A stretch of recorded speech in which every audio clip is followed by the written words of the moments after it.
عزیزان محترم، رسول کریم صلی اللہ علیہ وسلم کے وہ جلیل القدر صحابی خالد بن ولید، ان کے ساتھ لڑائی ہو رہی ہے عیسائی پادری نے کہا خالد ہم آپ سے لڑنا نہیں چاہتے، ایک ہماری بات مان لو۔ کہا کیا ہے؟ کہا تم اپنے نوجوان ساتھیوں کو لے کر بازار میں سے آ جاؤ، 2 دن کے بعد یا 3 دن کے بعد ہم قلعے کی چابیاں آپ کے ہاتھ میں دے دیں گے، لڑیں گے نہیں۔ حضرت خالد بن ولید نے کہا ٹھیک ہے۔ وجہ کیا تھی؟ خالد بن ولید کے ساتھ پورے نوجوان سپاہی تھے، جتنے لشکر میں تھے سب نوجوان تھے۔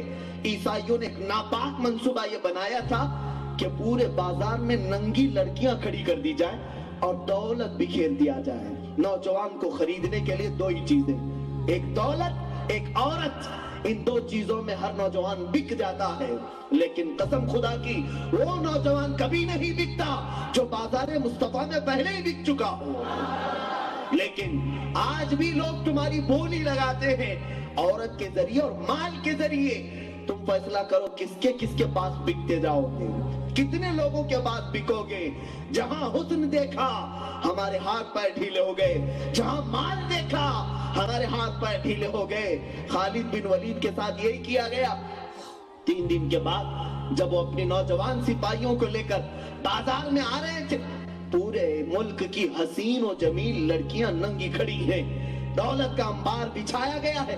خالد بن ولید کی نظر پڑتی آپ رک گئے، پلٹ گئے اور اپنے تمام صحابہ سے کہنے لگے، نوجوانوں سے، کہ اے نوجوانوں آج تمہارے امتحان کا وقت ہے۔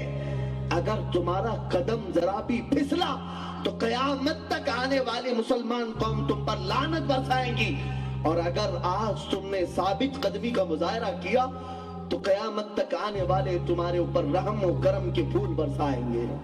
خالد بن ولید سے نوجوانوں نے پوچھا، حضور ہمیں کرنا کیا ہے؟ یہ بازار تو ننگا ہے، ہم کیا کریں؟ خالد بن ولید نے کہا بس رسول اللہ کی سنت کو ہاتھ سے مت چھوڑنا۔ پوچھا ہم تو ہر سنت پر عمل کرتے ہیں۔ حضرت خالد بن ولید نے کہا نہیں، آج ایک خاص سنت تمہیں بتاؤ۔ میں نے اپنے نبی کریم صلی اللہ علیہ وسلم کو دیکھا ہے، جب بھی میرے آقا بازار مدینہ میں جاتے تھے، نہ آقا دائیں دیکھتے تھے نہ بائیں، آپ کی نگاہیں ہمیشہ نیچے ہوا کرتی تھی۔ اس سنت پر عمل کر کے چلے جاؤ۔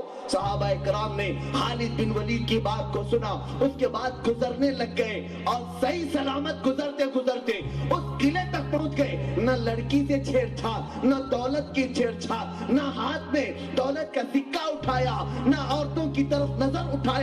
تاریخ تو یہ بتاتی ہے وہ نوجوان تو ایسے گزر رہے تھے اگر ان کے سروں پر انڈا رکھ دیا جاتا تو بھی نہیں گرتا، اتنے ساکت و جامد گزر رہے تھے۔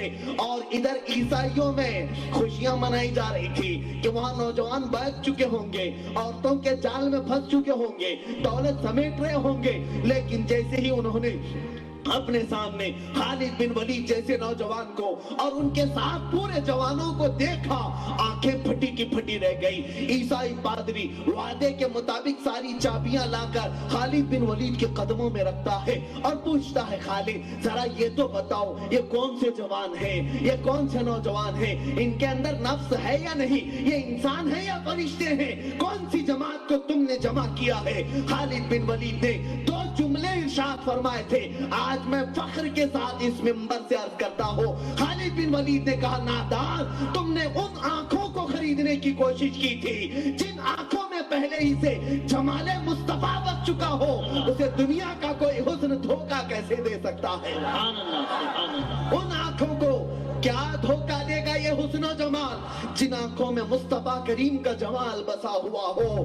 یہ نوجوان ہے تو انسان، لیکن اپنی آنکھوں کو انہوں نے مصطفیٰ کے بازار میں بیچ دیا ہے۔